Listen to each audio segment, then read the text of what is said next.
Vamos então abrir a palavra de Deus no texto de segunda carta de Paulo aos Coríntios, capítulo 12, versos 7 a 10. Lido o texto, permaneça com a sua Bíblia aberta na passagem, por favor. Paulo escreve assim: e para que não me ensoberbecesse com a grandeza das revelações, foi-me posto um espinho na carne, mensageiro de Satanás, para me esbofetear, a fim de que não me exalte. Por causa disto, 3 vezes pedi ao Senhor que o afastasse de mim.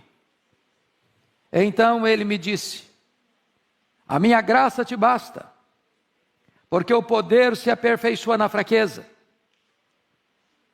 De boa vontade, pois, mais me gloriarei nas fraquezas, para que sobre mim repouse o poder de Cristo. Pelo que sinto prazer nas fraquezas, nas injúrias, nas necessidades, nas perseguições, nas angústias por amor de Cristo. Porque quando sou fraco, então é que sou forte. Amém? Vou falar sobre glória e sofrimento. Glória e sofrimento. Bom, é sabido de todos que a segunda carta de Paulo aos Coríntios é a sua carta mais pessoal. É a carta onde Paulo mais abre o coração para relatar os sofrimentos que passou ao longo do seu ministério. Vocês podem conferir isso comigo. No capítulo 2, verso 4, ele confessa isso. Quando diz assim: porque no meio de muitos sofrimentos e angústias de coração vos escrevi, com muitas lágrimas, não para que ficasseis entristecidos, mas para que conhecesseis o amor que vos consagro em grande medida. Ele vai dizer no capítulo 1, versículo 8 o seguinte: porque não queremos, irmãos, que ignoreis a natureza da tribulação que nos sobreveio na Ásia, porque foi acima das nossas forças, a ponto de desesperarmos até da própria vida. Então, se você está passando esse tipo de angústia, se você já está sofrendo a ponto de achar: meu Deus, eu não estou aguentando mais, parece que eu vou sucumbir, parece que eu vou naufragar, é maior que minhas forças. Entenda que Paulo estava lidando com isso também. Mas esta carta foi escrita não só para abrir o coração e falar do seu sofrimento, mas esta carta é uma espécie de tratado de autodefesa. Não só a defesa do Evangelho, mas defesa do seu apostolado. Porque depois que Paulo saiu de Corinto, e ele ficou lá 1 ano e 6 meses, aquela capital da Caia, plantando a igreja, aquela igreja foi a igreja que mais Paulo amou, mas foi a igreja que mais fez Paulo sofrer. A ponto de algumas pessoas ali acharem que Paulo era um impostor. Quando Paulo foi pastor da igreja, a igreja não pagou o salário de Paulo. Foi preciso que irmãos pobres da Macedônia sustentassem Paulo em Corinto, para Paulo ser pastor da igreja de Corinto. E depois que Paulo saiu, chegaram os falsos apóstolos, com a sua empáfia, com a sua arrogância, com as suas falsas credenciais, dizendo para a igreja de Corinto que Paulo não era um verdadeiro apóstolo, que Paulo não tinha credenciais, que Paulo não tinha as experiências místicas, estáticas, arrebatadoras que precisava ter para ser um verdadeiro apóstolo. Então Paulo, nesta carta, ele vai fazer uma espécie de defesa do Evangelho e defesa do seu apostolado, e eu peço que você observe comigo. Veja aí capítulo 11, versos 4 a 6. Olha o argumento dele. Se na verdade, vindo alguém, prega outro Jesus que não temos pregado, ou se aceitais espírito diferente que não tendes recebido, ou evangelho diferente que não tendes abraçado, a esse de boa mente o tolerais, porque supõe nada ter sido inferior a esses tais apóstolos. Então o que Paulo está dizendo? É que a igreja de Corinto, que não dera acolhida a ele, como deveria ter dado, enquanto lá esteve, agora está acolhendo, com portas abertas, com o coração franqueado, os falsos apóstolos, que enaltecem a si mesmos. Veja comigo, no capítulo 10, no versículo 17 e 18, o que ele diz? Aquele, porém, que se glorie, glorie-se no Senhor, porque não é aprovado quem a si mesmo se louva, e sim aquele a quem o Senhor louva. Notinha de rodapé. Não fica bem você elogiar você mesmo. Então, que seja outro que elogie você. Os falsos apóstolos estavam se auto-elogiando. E Paulo diz, eles estão na contramão, até do bom senso. Mas tem mais, olha comigo aí, por gentileza, o capítulo de número 11, versos 18 a 20. O que ele vai dizer? E posto que muitos se gloriam segundo a carne, também eu me gloriarei. Porque sendo vós sensatos, de boa mente, tolerais os insensatos. Ele está usando uma linguagem irônica. Tolerais quem vos escravize, quem vos devore, quem vos detenha, quem se exalte, quem vos esbofeteie no rosto. Ele está fazendo uma crítica aos falsos apóstolos e uma crítica à igreja. Porque os falsos apóstolos se elogiavam, se enalteciam. E a igreja está sendo explorada por esses falsos apóstolos. Eles não estavam atrás do povo, estavam atrás do dinheiro do povo. Queriam explorar o povo. Queriam usurpar o povo.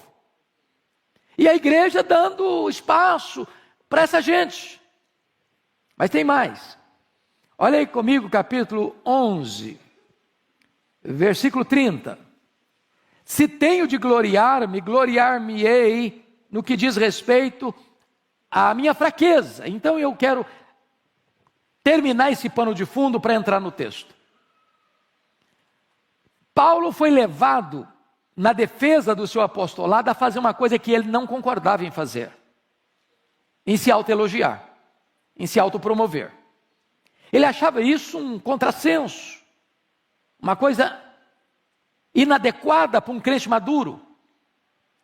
Porém, uma vez que os falsos apóstolos estavam dizendo e espalhando na igreja de Corinto que Paulo não tinha credenciais, que Paulo não tinha experiências tão arrebatadoras como as deles, que Paulo não era um homem qualificado, então Paulo forçosamente vai registrar uma espécie de experiência que era única dele, que nenhum outro tivera na semelhança dele, para mostrar suas credenciais. E aí é o que vai fazer no capítulo 12, versos 1 a 6. Claro que ele é tão modesto que não é capaz de botar na primeira pessoa, mas ele vai dizer o seguinte: olha, eu conheci um homem, ele está falando dele mesmo, que no corpo ou fora do corpo eu não sei, Deus o sabe, foi arrebatado até o terceiro céu. Primeiro céu é o céu que você vê a olho nu. Segundo céu é o céu do espaço sideral. Terceiro céu é o céu da habitação e do trono de Deus. Ele tivera outras visões. A Bíblia diz que ele teve uma visão lá no caminho de Damasco, quando ele foi convertido.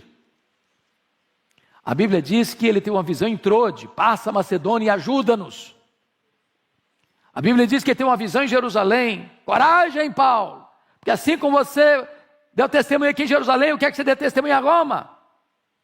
Ele teve uma visão do anjo de Deus num navio, à beira de um naufrágio: coragem, nenhum desses 276 que estão no navio vão perecer, eu entreguei toda essa gente na sua mão. Mas agora, ele conta uma experiência de êxtase.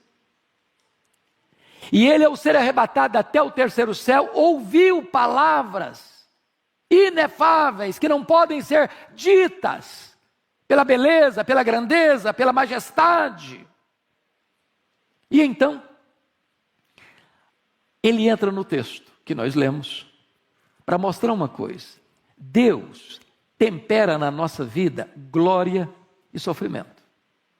Porque se a nossa vida fosse feita só de glória, só de experiências sublimes, de êxtase, de arrebatamento, de sucesso, de grandeza, de conquista, de prosperidade, de saúde, nós correríamos um grande risco de ficarmos com o narizinho empinado, com o peito estufado, agasalhando na nossa vida soberba. Então, entrando no texto, eu quero conversar com vocês sobre 7 verdades que estão nesse texto. A primeira delas está aí no versículo 7, parte A. E para que não me ensoberbecesse com a grandeza das revelações. A grandeza das revelações. Irmãos, Deus tantas vezes nos permite ter momentos de êxtase.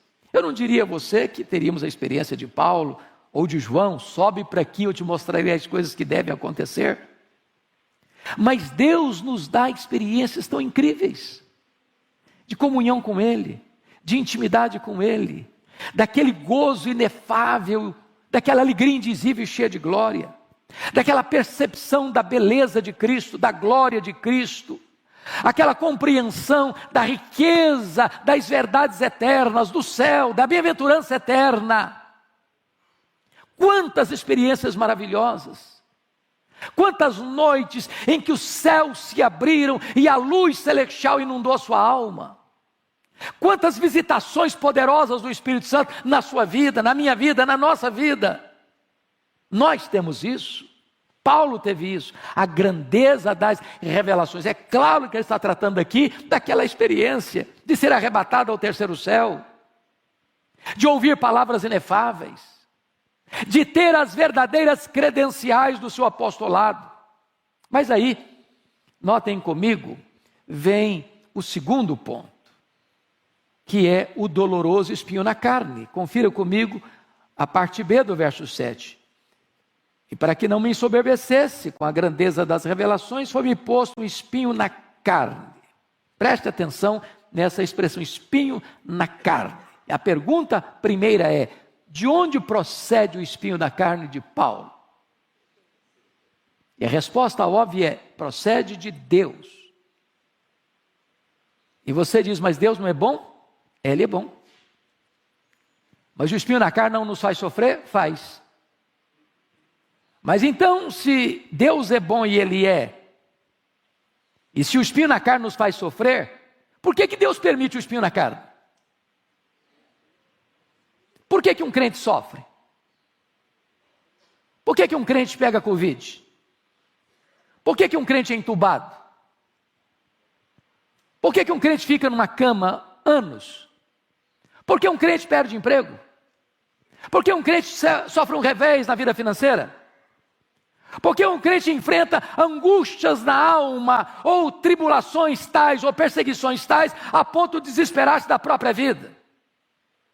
E a resposta está clara, para que eu não me ensoberbecesse. Deus tempera glória e sofrimento. Bom, a segunda pergunta é, o que é esse espinho na carne de Paulo? Aqui não há um consenso.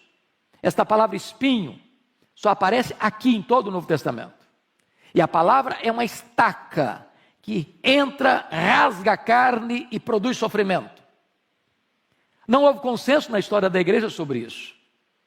Para Calvino, o espinho na carne eram as angústias espirituais de Paulo. Para Lutero, eram as perseguições sofridas. Outros achavam que o espinho na carne de Paulo eram as suas tentações, uma vez que ele era um homem solteiro e lidando com todas as tensões da alma. Mas eu quero crer, e até estou convencido disso, embora não seja unanimidade esse entendimento, que o espinho na carne de Paulo era uma enfermidade física. Só para você chegar comigo a essa conclusão, vire 2 páginas da sua Bíblia. Gálatas 4, 13 a 15. Paulo saiu de Antioquia da Síria, foi para a região da Galácia. Galácia do Sul, Antioquia de Pisídia, Icônio, Derbe e Listra. E olha o que ele narra. Verso 13, 4:13. E vós sabeis que vos preguei o Evangelho a primeira vez por causa de uma enfermidade física. E posto que a minha enfermidade na carne vos foi uma tentação, contudo não me revelaste desprezo nem desgosto, antes me recebestes como anjo de Deus, como o próprio Cristo Jesus. E aqui eu chamo a sua atenção, no verso 15, que efeito, pois, da vossa exultação? Pois vos dou testemunho de que, se possível fora, teríeis arrancado os próprios olhos para nos dar. Então, há uma ideia muito eloquente entre os estudiosos, que Paulo contraiu uma doença entre a sua saída de Antioquia da Síria e a sua chegada no destino da primeira viagem missionária. E muito provavelmente ele pega essa enfermidade em Antioquia, em Perge da Panfilha, que era uma região alagadiça, pantanosa, e possivelmente ele pegou uma malária que dava uma dor de cabeça alucinante, afetando inclusive a visão. Porque os crentes queriam arrancar os próprios olhos para dá-los a Paulo. Isso não faz sentido se Paulo não tivesse uma enfermidade que afetasse a sua visão. Tanto é fato que Paulo tinha um secretário para escrever suas cartas. Por que não escrevia ele mesmo? Eu acho mais fácil eu mesmo escrever do que ditando para outra pessoa escrever.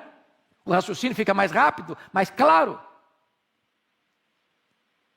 Paulo chegou a chamar o sumo sacerdote de parede branqueada. Talvez ele não enxergasse tão claro, tão lúcido. O certo é, meus irmãos, que a enfermidade foi colocada nele, e talvez é isso que ele está falando, esse espinho na carne, para acicatar e trazer sofrimento, para que ele não se ensoberbecesse. Eu quero dizer a você que muitos crentes ainda hoje sofrem. Você está sofrendo? Você lida com enfermidade crônica? Precisa tomar remédio todo dia, todo dia? Pois é, às vezes Deus equilibra glória e sofrimento, para que a gente não se ensoberbeça. Terceira lição do texto: as bofetadas de Satanás. Olha aí o versículo 7, a parte C. Veja comigo. Foi-me posto um espinho na carne, mensageiro de Satanás, para me esbofetear, a fim de que eu não me exalte. Você pode perguntar, bom, mas para um pouquinho aí. O espinho na carne vem de Deus. E como é que se veio de Deus, Satanás bate na minha cara com esse espinho? Porque esta é a tarefa de Satanás. Quando a providência é carrancuda, e às vezes Satanás chega para você e diz assim: está vendo aí, ó? Você não é crente? Você não anda com Deus? Você não é fiel a Deus? Você não faz as coisas direitinho? Você não obedece os preceitos de Deus? Está sofrendo, está passando por essa magrela, está passando por essa dificuldade. Olha o seu vizinho lá, ó. Não é crente igual a você, não anda com Deus igual a você, ele não reconhece Deus como você, ele não vive como você, está lá num vidão. Não tem a preocupação dos mortais. O corpo dele é sadio e nédio, já vem bronzeado de fábrica. E você está passando essa magrela toda. Se Deus amasse você, você não estava nessa. Se Deus amasse você, você não estava passando por isso. Deixa eu lhe dizer algo muito importante hoje. As pessoas mais usadas por Deus foram as pessoas que foram quebrantadas, buriladas, moldadas no cadinho do sofrimento. As grandes lições da vida nós não as aprendemos em dias de festa. Nós as aprendemos no vale da dor. Eu olho a história e vejo homens como Calvino, que passou boa parte do ministério dele acamado. E enquanto acamado estava, ia ditando para os seus secretários as obras que escreveu. Eu fico imaginando um homem da grandeza de Charles Haddon Spurgeon, que tinha gota, sofria, depressão, e muitas vezes tinha que se retirar do púlpito para ir se tratar. Eu fico olhando a história de um homem como John Bunyan, que ficou preso por pregar o evangelho em praça pública 14 anos. Eu fico olhando a história de um David Brainerd, que foi o missionário mais piedoso do século XVIII, e que morre precocemente aos 29 anos, experimentando um poderoso reavivamento espiritual entre os índios peles vermelhas, índios canibais, mas levando a eles a esperança do evangelho. Eu fico olhando a história de um advogado de sucesso, de Chicago, Dr. Spafford, muito rico, mas que ao ter 5 filhos, 1 filho e 4 filhas, sofre um golpe tremendo de ver o seu filho, criança ainda, morrendo. De ver um incêndio que quase destrói Chicago no século XIX e ele perdendo grande parte da sua fortuna. Ao receber a notícia de uma viagem que a sua esposa fez com as 4 filhas para a Inglaterra, e o navio naufraga, e a sua esposa lhe manda um telegrama: salva, porém só. E ao viajar para encontrar a sua amada esposa, diante daquele drama terrível, o Deus que inspira canções de louvor nas noites escuras, coloca no coração dele esta música: se paz a mais doce me deres gozar, se dor a mais forte sofrer, ó seja onde for, tu me fazes saber que feliz com Jesus sempre sou. Esta música tem abençoado milhões de pessoas ao longo dos anos.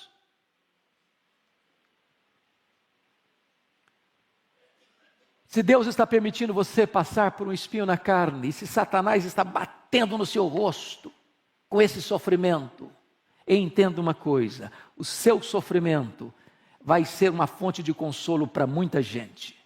Porque é Deus quem nos consola em toda a nossa angústia, para consolarmos outros que estiverem passando pelas mesmas angústias com que nós fomos consolados por Deus. Mas em quarto lugar, a quarta lição do texto: as orações indeferidas ou não atendidas. Olha comigo o versículo 8. Por causa disso, 3 vezes pedi ao Senhor que o afastasse de mim.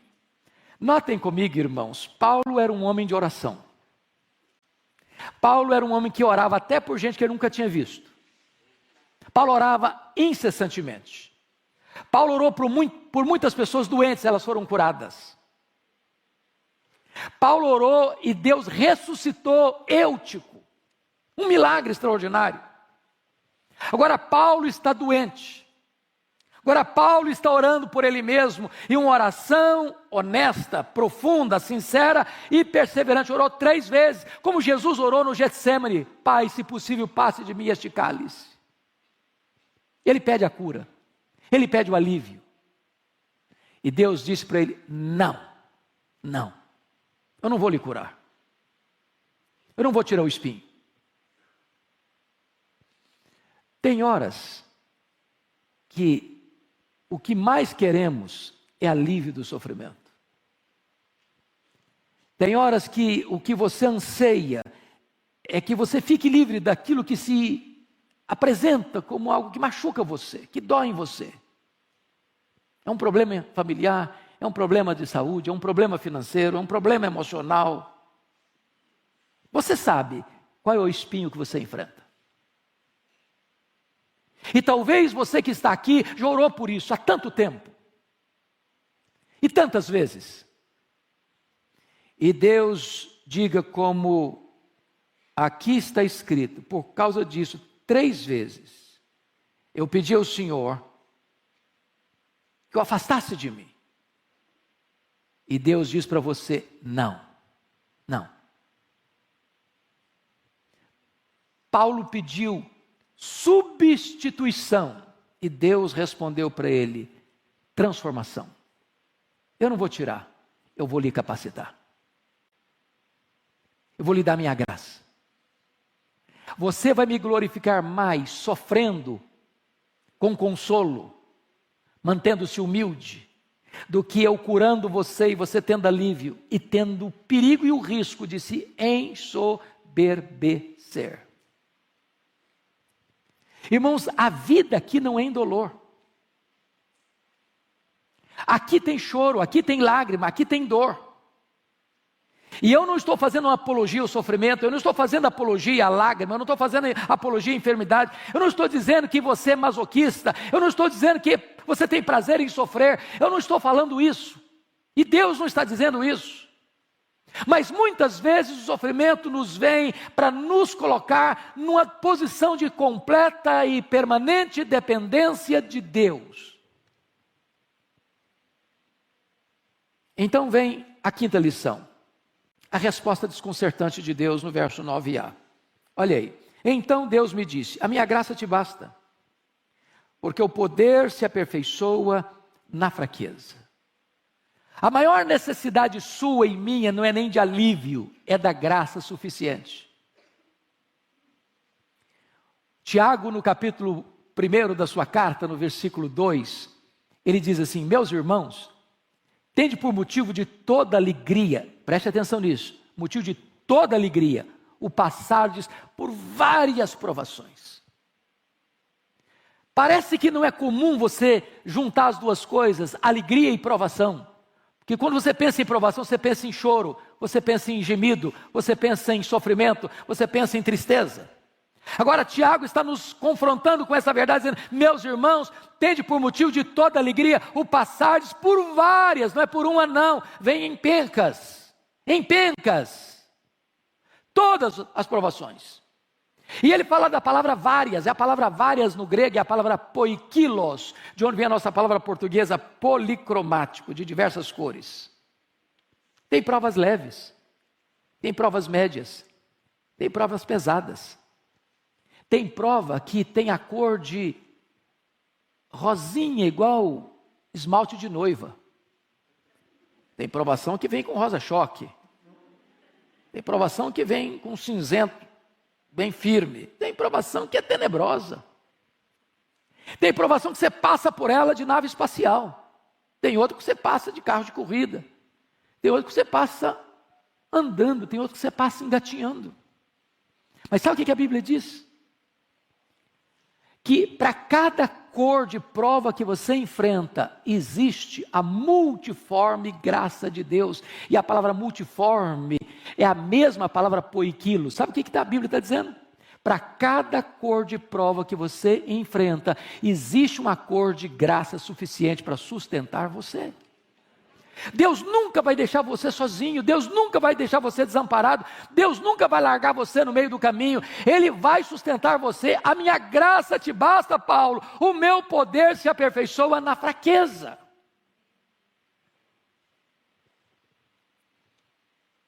Então vem a sexta lição, a rendição obediente. Confira comigo o verso 9b, por gentileza.